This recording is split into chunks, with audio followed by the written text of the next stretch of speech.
الصفات الصفات الضعيفة দুর্বল صفات الصفات المتوسطة মধ্যম صفات। আচ্ছা, তো হরফ দুর্বলতা এবং সবল হওয়ার দিক থেকে ভূমিকা রাখবে কোন সিফাত? শক্তিশালী এবং দুর্বল। মধ্যম যেটা,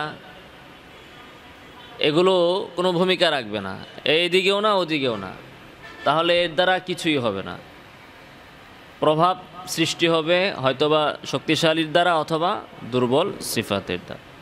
তো আসুন প্রথমেই আমরা দেখি সিফাতুল কবিয়া, শক্তিশালী সিফাত কয়টা? শক্তিশালী সিফাত হচ্ছে 11টি। কয়টি? শক্তিশালী সিফাত কয়টি? 11টি। প্রথমে আসেন হামস এবং জাহারের মধ্যে শক্তিশালী কোনটা? জাহার। হামস দুর্বল সিফাত। হামস দুর্বল, এটা আমরা হামসের সংজ্ঞাতেই পড়েছি। হামসের তারিফের মধ্যে, পরিচয়ের মধ্যে দুর্বলভাবে হওয়ার কারণে এখানে বাতাস জারি হয়। অপরদিকে জাহারের ক্ষেত্রে মাখরাজের নির্ভরতাটা শক্তভাবে হয়, এজন্য সেখানে বাতাস জারি হয় না। যেমন আউ এ গতে, এজ জাতে। তো যাই হোক, হামস এবং জাহারের মধ্যে হামস হচ্ছে দুর্বল, জাহার হচ্ছে কি শক্তিশালী। তাহলে আমরা শক্তিশালী সিফাত একটা পেলাম, জাহার। এরপরে আসুন সিদ্দা, রখাওয়া, তাওয়াসসুত, এই তিন সিফাতের মধ্যে শক্তিশালী কোনটা? সিদ্দা। ইস্তিলা, ইস্তিফালে কোনটা? ইস্তিয়ালা। ইতবাক, ইনফিতাহে শক্তিশালী কোনটা? ইতবাক। এরপরে ইজলাক, ইসমাত, এই দুইটাকে আমরা বাদ দিয়েছি।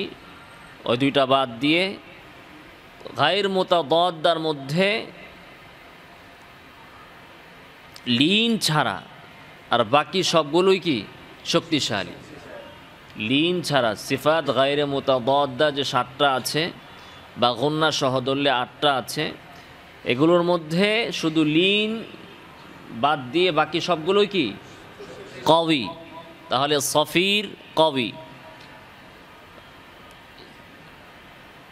কলকলা কবি, ইনহিরাফ কবি, তাকরীর কবি, তাফাশি কবি, ইস্তিতালা কবি। সিফাতের নাম কি? ইস্তিতালাত নাকি ইস্তিতালা? ইস্তিতা। শিদ্দাত নাকি শিদ্দাহ? রখাওয়াত নাকি রখাওয়া? রখাওয়া। তাহলে এই হচ্ছে শক্তিশালী সিফাত। এবং গুন্নাকে ধরলে গুন্না সহকারে 11টি সিফাত হচ্ছে কি শক্তিশালী। অপরদিকে দাইফ সিফাত, দুর্বল সিফাত কয়টি? 5টি। কয়টি? 5টি। 5টি হবে কেন? তো সিফাত লাজিমা 4 জোড়ায় 8টি, তাহলে 8টির মধ্যে 4টা কবি হলে বাকি 4টা কি দাইফ। আর গায়র মুতাদাদ্দার মধ্যে একটা হচ্ছে লিন, দাইফ। তাহলে হামস এবং জাহারের মধ্যে দুর্বল কোনটা? হামস। সিদ্দা, রখাওয়া দুর্বল কোনটা? ইস্তিলা, ইস্তিফাল, ইতবাক, ইনফিতাহ, ইনফিতাহ। এই হচ্ছে 4টা, আর হচ্ছে লিন। এই হচ্ছে 5টা সিফাত হলো দাইফ। সিফাত মুতাওয়াসসিতা, মাঝামাঝি, বাইনিয়া, ইসমাত, ইদলাক। তো মাঝামাঝি যেগুলো, এগুলোর দ্বারা কোনো হরফের মান নির্ণয় হবে না, ঠিক না?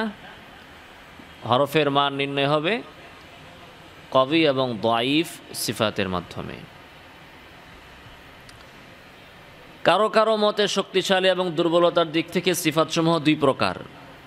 ওই যেটা বললাম, মধ্যম স্তরকে ওনারা বাদ দিয়েছেন, বাইনিয়া, তারপরে ইদলাক, ইসমাত, এগুলোকে ওনারা বাদ দিয়েছেন। মাহমুদ খলিল হুসারি রাহিমাহুল্লাহ বলেন, ওনার কিতাব আছে তাজবিদের আহকামু কিরাআতিল কুরআনিল কারীম, 2 খণ্ডে, অনেক বড় কিতাব, আমাদের লাইব্রেরিতেও আছে। তো এই কিতাবের ভিতরে উনি বলেন ইসমাত ইদলাক ও বাইনিয়া এর শক্তিশালী হওয়া বা দুর্বল হওয়ার কোনো বিষয় নেই। তাহলে দুইটা বাদ দিলে আমরা বলতে পারি শক্তিশালী এবং দুর্বলতার দিক থেকে সিফাত কয় প্রকার?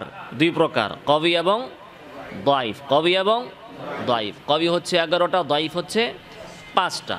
আর মধ্যম যেগুলো, ওগুলো দিয়ে তো কোনো কাজ হবে না। ওগুলোর পাওয়া যাওয়ার কারণে কোনো হরফ শক্তিশালীও হবে না, কোনো হরফ দুর্বলও হবে না।